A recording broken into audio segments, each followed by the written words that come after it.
Satellite images reveal the Dead Sea shrinking at an alarming rate, with shorelines receding faster each year. What if something long thought to be a mere allegory in ancient scripture is showing signs of becoming reality today? Could a prophecy from Ezekiel, written over 2,500 years ago, be unfolding around the shores of the Dead Sea? What if living fish, once impossible in those salty, desolate waters, are now being reported? Could we be witnessing something extraordinary in our own lifetime? The prophet Ezekiel, during his exile in Babylon, described a vision of a river flowing east from the temple in Jerusalem. That river, he wrote, would flow down into the valley and eventually reach the Dead Sea. As it entered the waters, the sea's deadly salinity would be healed, and wherever that river went, life would thrive. He described fish of many kinds filling the waters, and fishermen spreading their nets along the shore. For centuries, people debated this prophecy. Was it purely symbolic, representing spiritual renewal? Or could it one day happen literally? The Dead Sea, of course, has long been famous for its name. Its waters are among the saltiest on Earth, 10 times saltier than most oceans. That concentration of minerals makes it nearly impossible for plants, fish, or aquatic life to survive. Tourists float on its surface, drawn by the strange buoyancy. But in terms of life, the sea has remained barren. That is why any suggestion that fish might be appearing in or around the Dead Sea immediately captures global attention. In recent years, reports have surfaced that fresh water is flowing into sinkholes around the Dead Sea. These sinkholes, formed by collapsing salt layers as the sea level drops, sometimes fill with spring water. Local witnesses claim to have seen fish in these pools, something unheard of in this region for millennia. Some prophecy watchers and journalists wrote articles with bold headlines, "The Dead Sea comes to life." They pointed to Ezekiel's words and asked, "Is this the beginning of fulfillment?" The story spread quickly online. Photographs circulated of green plants and small fish in these freshwater sinkholes. Ministers, prophecy commentators, and believers shared the news, interpreting it as a possible sign that Scripture was being confirmed before our eyes. But how solid are these claims? What do scientists say? And should we immediately link them to prophecy? Environmental experts note that freshwater springs do exist around the Dead Sea. Rainfall, underground aquifers, and geological changes occasionally create pockets of water that are less salty than the main body of the sea.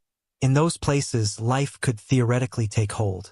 Fish from nearby streams or carried by birds could find their way into these small pools. But the scale is small. While a sinkhole may host fish, the Dead Sea itself remains overwhelmingly saline, far from being healed in the sense Ezekiel described. Scientists also caution that evidence of fish in these pools has not been widely documented in peer-reviewed research. Most reports are anecdotal, photographs, local stories, and articles written from a religious perspective. Without detailed studies, species identification, water chemistry, ecological analysis, it is difficult to know whether these fish populations are stable, reproducing, or merely temporary. And yet, the symbolism is powerful. To see living creatures in a place long considered barren resonates deeply with anyone familiar with Ezekiel's vision. Could it be a foreshadowing, a small taste of something greater still to come? Or is it simply a natural phenomenon, shaped by climate, geology, and chance?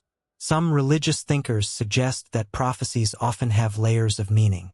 Perhaps Ezekiel's vision was both symbolic and literal. Symbolic, in that it represents spiritual life and restoration for the people of God. Literal, in that one day the land itself might indeed see transformation. Others argue that the prophecy speaks of a future messianic age, when the temple is rebuilt and rivers of life flow once more. In that case, the current reports may not be fulfillment, but only reminders that the prophecy remains possible. Skeptics are quick to argue that people often see what they want to see. The idea of fish in the Dead Sea captures the imagination, so reports spread rapidly, even without scientific verification. They warn that sensational headlines can mislead, especially if people take them as proof of the imminent day of judgment. Religious traditions themselves advise caution here. Scripture teaches not to set exact dates or claim certainty about the timing of the end. So where does this leave us? On one hand, we have compelling stories of fish in freshwater sinkholes near the Dead Sea. On the other, we lack hard data to prove a large-scale ecological change. The main body of the Dead Sea remains lifeless. And yet, the thought that even pockets of water are sustaining fish brings us back to Ezekiel's ancient vision. Could these be the first drops of life in what has long been a sea of death? Environmental projects also add another dimension to the story. Israel, Jordan, and international groups have discussed large-scale efforts to restore the Dead Sea. Proposals include channels bringing water from the Red Sea or Mediterranean, desalination projects, and river management. If even some of these projects succeed, the chemistry of the Dead Sea could shift dramatically over time. The result could be closer to Ezekiel's vision. Fresh water mixing with salty, life returning where it was absent. Could prophecy be fulfilled by human engineering as much as by natural miracle? That remains an open question. At this point, it's worth pausing to invite you, the viewer, to stay connected.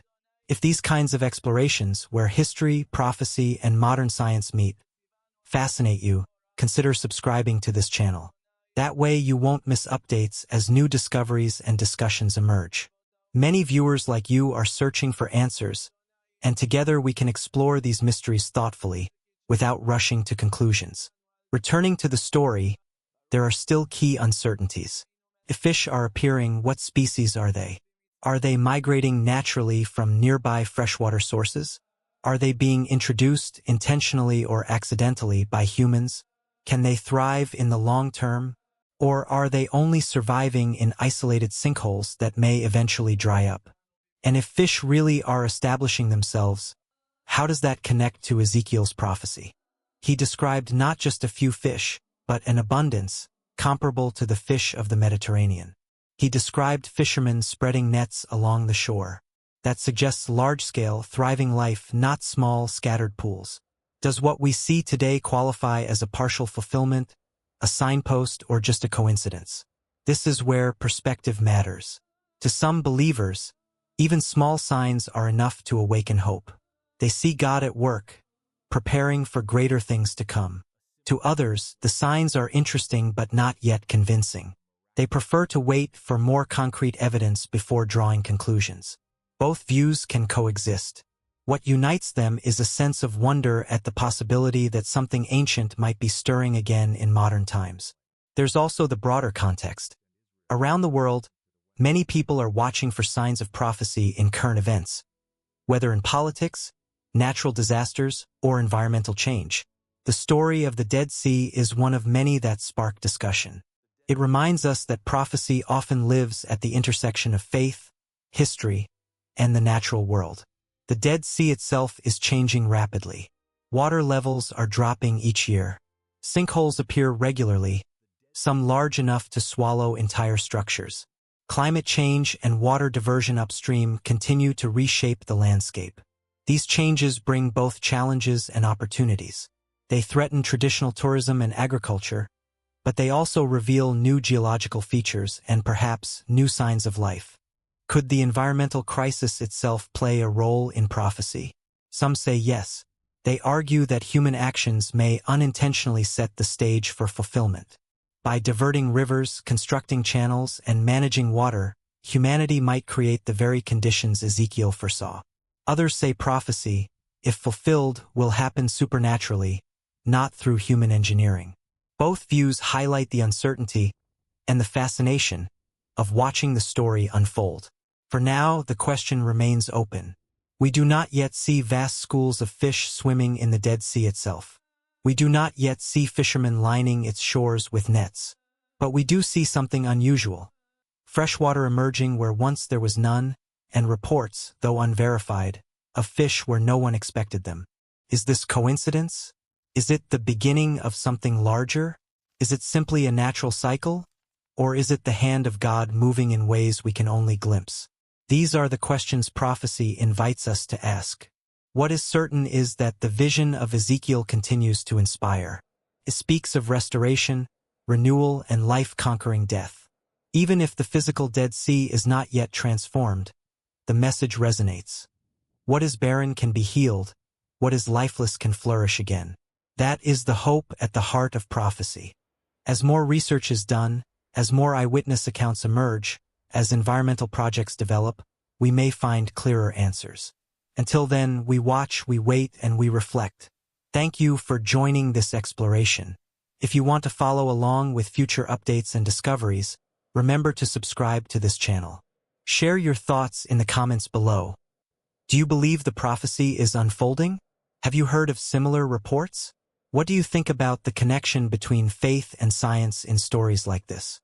The Dead Sea remains one of Earth's most mysterious places. Perhaps, in time, it will live up to its opposite name. Not a sea of death, but a sea of life. Until then, the question remains before us. Are we witnessing the first ripples of prophecy, or just the ordinary surprises of nature? Only time will tell.